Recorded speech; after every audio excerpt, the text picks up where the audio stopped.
மணிகண்டன் உடம்பில் உள்ள விஷத்தை தன் கழுத்தில் உள்ள சர்பத்தை கொண்டு உறிஞ்சி எடுத்து பூரண குணமாக்கினார்.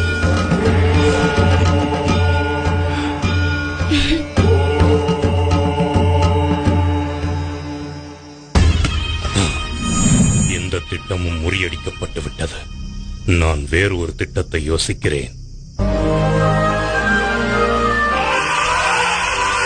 இதற்கிடையில் மன்னர் ராஜசேகரன் ஐயப்பனுக்கு இளவரசராக முடிசூட்ட ஏற்பாடு செய்ய திட்டமிட்டுக் கொண்டிருந்தார்.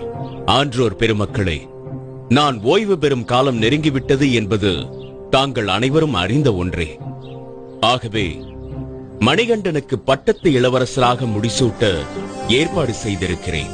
அப்பொழுதுதான் சிறிது காலத்திற்கு பிறகு அவர் மன்னராக அரியணை ஏற ஏதுவாக இருக்கும்.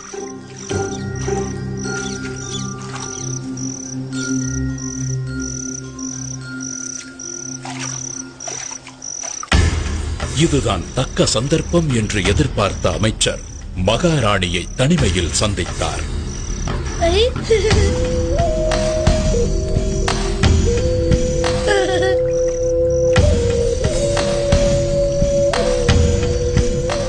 வணங்குகிறேன் மகாராணி.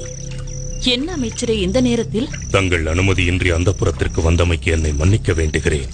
விஷயம் சற்று விபரீதமானது. அதனால்தான் இந்த நேரத்தில் இங்கு வரவேண்டியதாயிற்று. இருக்கட்டும், அப்படி என்ன விஷயம் அமைச்சரே? சில காலமாக தங்கள் மனதை உறுத்திக் கொண்டிருக்கும் சங்கடத்தை நான் அறிவேன். இனி இந்த ராஜ்யத்தை ஆள்வதற்கு உங்களுக்கென்று பிறந்த மகன்தானே உண்மையான அரச வாரிசு. அவனை அன்றி வேறு யாரும் உரிமை கொள்வது என்ன நியாயம்? ஜாக்கிரதையாக இருந்து கொள்ளுங்கள். நான் வருகிறேன் மகாராணி. 12 வருடங்கள் வளர்த்த பாசமெல்லாம் எங்கோ போய்விட தனக்கு பிறந்த மகனான ராஜராஜனுடன் ஒன்றி போய்விட்டார் மகாராணி கோப்பெருந்தேவி. தம்பி,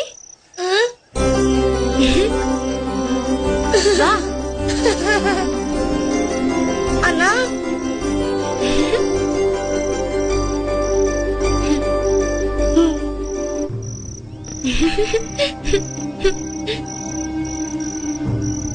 ஐயப்பன் அரசனானால் நாட்டு மக்கள் என்ன என்ன சொல்லுவார்கள்?